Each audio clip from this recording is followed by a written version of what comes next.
Hello Aries, welcome to Guruma Hindi tarot. और ये reading है 10 अक्टूबर से लेके 16 अक्टूबर तक की। तो चलिए देखते हैं आपके लिए क्या मैसेजेस है इस वीक में और आप क्या एक्सपेक्ट कर सकते हैं अपनी लव लाइफ में।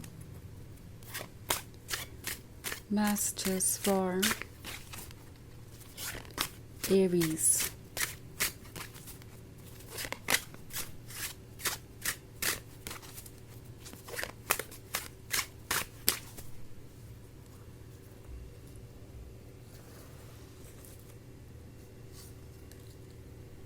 Judgment, the Three of Pentacles, the High Priestess, Nine of Wands, and the Five of Swords.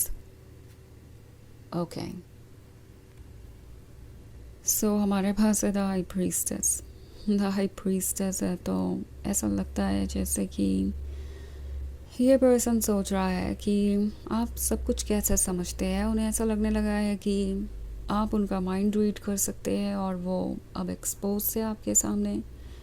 वो अपने इंटेंशन को नहीं छुपा सकते और उन्हें लगता है कि अब आप बहुत सीरियस हैं किसी चीज़ को लेके ना। 3 ऑफ पेंटिकल्स का कार्ड है तो ये किसी सीरियस टॉपिक पे डिस्कशन के बारे में हो सकता है। मे बी ये कमिटमेंट के बारे में है, उस कमिटमेंट के बारे में जो ये अब तक डिले करते आ रहे थे, जो देने के बजाय इस पर्सन ने सिर्फ और सिर्फ आपको एक्सक्यूज़ेस ही दिए और आपसे ये एक्सपेक्ट किया कि आप उन एक्सक्यूज़ेस पे ब्लाइंडली ट्रस्ट करेंगे एंड ये रिलेशनशिप यूँ ही आगे बढ़ता रहेगा। आपको कभी उन पर डाउट नहीं होगा बिकॉज़ आप उनसे इतना प्यार जो करते हैं आप उन्हें कभी जज नहीं करेंगे, आपको कोई फ़र्क नहीं पड़ेगा। पर अब उन्हें दिख रहा है कि आप क्लियरली सब कुछ नोटिस कर रहे थे, बस आपने कुछ कहा इसलिए नहीं क्योंकि आप ये सोच रहे थे कि शायद ये खुद अपने मिस्टेक्स को रियलाइज़ करेंगे और ठीक कर लेंगे और कमिटमेंट देंगे या कोई सीरियस डिस्कशन करेंगे आपके साथ फ्यूचर के बारे में, बट ऐसा हुआ नहीं। एंड अब जब आप उनसे ओपनली कोई सवाल पूछते हैं तो उन्हें लगता है जैसे कि आप उन्हें ट्रिगर कर रहे हैं या आप कोई पर्सनल अटैक कर रहे हैं उन पर। एंड ऐसा इसलिए है क्योंकि ये पर्सन ऐसा फील कर रहा है कि आप ठीक तरीके से समझ चुके हैं कि उनके इंटेंशन क्या है और जो आप सवाल पूछ रहे हैं उन्हें ऐसा लगता है कि वो बिल्कुल सही जगह जाकर लग रहे हैं। इट्स लाइक आप उनकी इनसिक्योरिटी पे वॉर कर रहे हैं, आप उन चीज़ों पे वॉर कर रहे हैं जो उन्होंने आपसे छुपा रखे थे और उन्हें उम्मीद ये थी कि आप कभी देखेंगे भी नहीं उनके साइड को, आपको पता ही नहीं चलेगा उनके डार्क इंटेंशंस का। पर अब जो हो रहा है वो इस पर्सन के लिए काफ़ी सरप्राइजिंग है।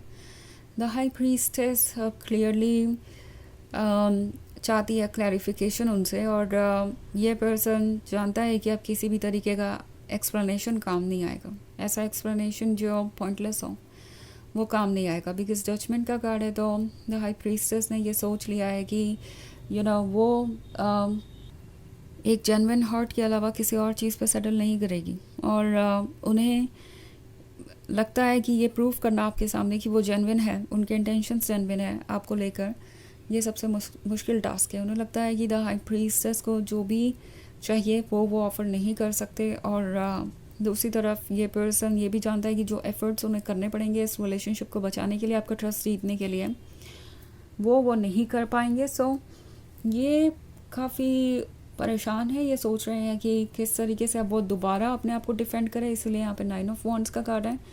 तो आप उनसे कुछ पूछेंगे और फिर से वही एक्सक्यूज़ेस आपको मिलेंगे। हो सकता है वो फिर से अपने आप को डिफेंड करने की कोशिश करें, फिर से कोशिश करें कि आप उन पर ट्रस्ट करें बिना किसी रियल रीज़न के। ना 5 ऑफ सॉर्ड्स का कार्ड है तो टैरो आपसे कह रहा है कि पास्ट को देखिए और पास्ट को इग्नोर मत कीजिए। सो अपने इंट्यूशन को सुनिए बिकॉज़ ये पर्सन तो अभी भी खुद को डिफेंड ही करेगा।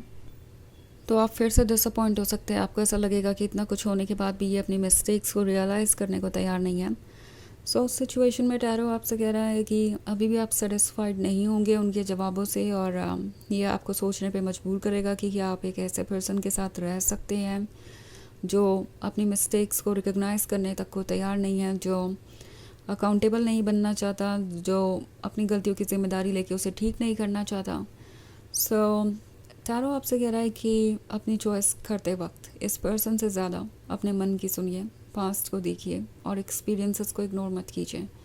स्पेशली अगर आपको इस तरीके का ट्रीटमेंट मिलता है जहाँ पे अभी भी ये अपनी मिस्टेक्स को करने के बावजूद खुद को ही डिफेंड कर रहे हैं, तो ये रिलेशनशिप फिर आपके लिए वैसा नहीं है जैसा कि आप चाहते हैं। ओके, ये रिलेशनशिप आपको बहुत डिसअपॉइंट कर सकता है और ये अपने आप में एक बहुत बड़ा रेड फ्लैग है। सो अपने इंट्यूशन को सुनिए। अगर कुछ ठीक नहीं है तो इसका मतलब है कि कुछ वाकई में ठीक नहीं है, और ये आपका डिसीजन है। तो पहले डिटेल्स में जाइए, चीज़ों को देखिए, और जब आप सेटिस्फाइड हो तभी आगे बढ़िए। अदरवाइज़ ये रिलेशनशिप आपके लिए एक प्रॉब्लम बन सकता है। बार बार वही पैटर्न रिपीट होगा और दोबारा आप उसी सिचुएशन में अपने आप को पाएंगे। तो वैसे ये एक जनरल रीडिंग है, ये सबसे रेजोनेट नहीं होगी। एनर्जी रिवर्स हो सकती है अगर आप क्रॉस वॉचर हैं।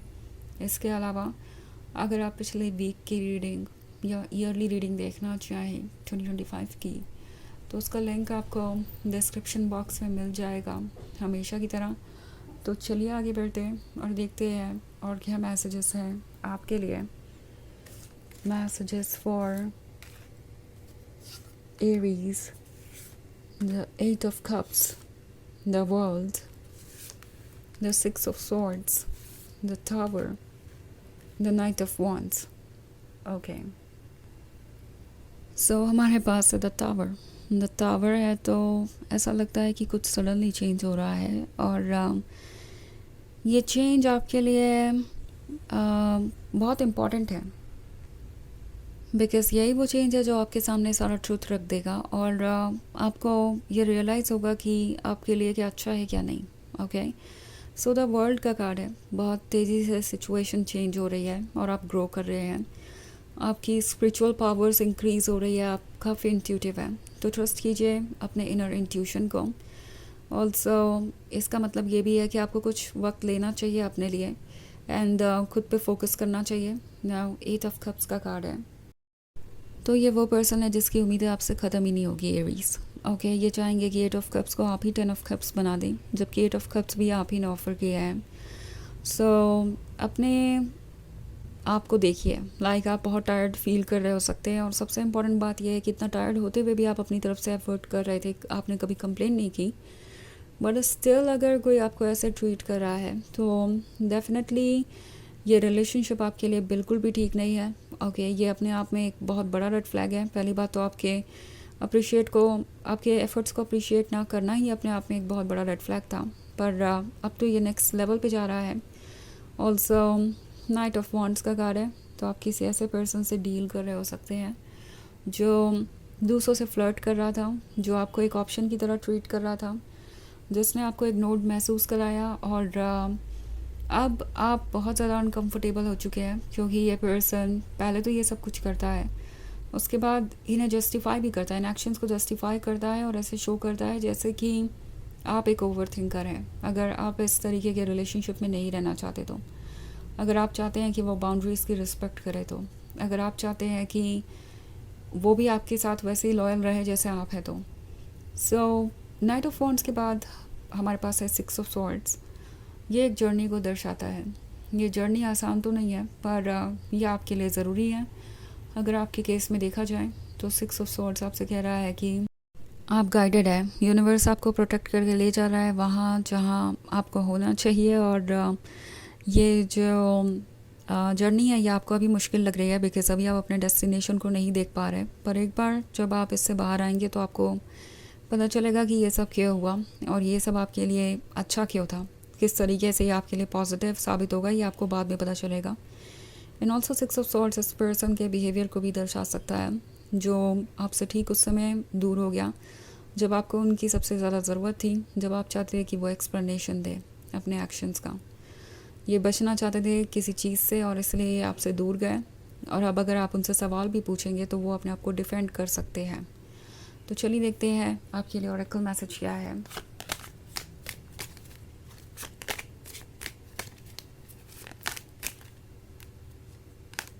Sunset. Time here turns to release and unfold. All cords of pain fade as the sunlight burns. तो ये कार्ड आपसे कह रहा है कि यहाँ से टाइम बदल रहा है, और सब कुछ चेंज होगा, और जो भी पुरानी चीज़ें थी जो आपको पेन दे रही थी, जो टॉक्सिक हो गई थी, वो इस सनसेट के साथ ख़त्म हो जाएंगी और आप एक नए फेज़ में एंटर करेंगे। तो टैरो आपसे कह रहा है कि प्रिपेयर्ड रहिए उस चेंज के लिए जो आपके लिए है। आपको अभी भले ही चीज़ें समझना आए, ये चेंज आपको उसी ब्राइट फ्यूचर की तरफ ले जा रही है जो आपके लिए ज़रूरी है। ओके, सो ये है रीडिंग इस वीक की। आई होप आपको अच्छी लगी होगी। Thanks for watching, till next video, bye.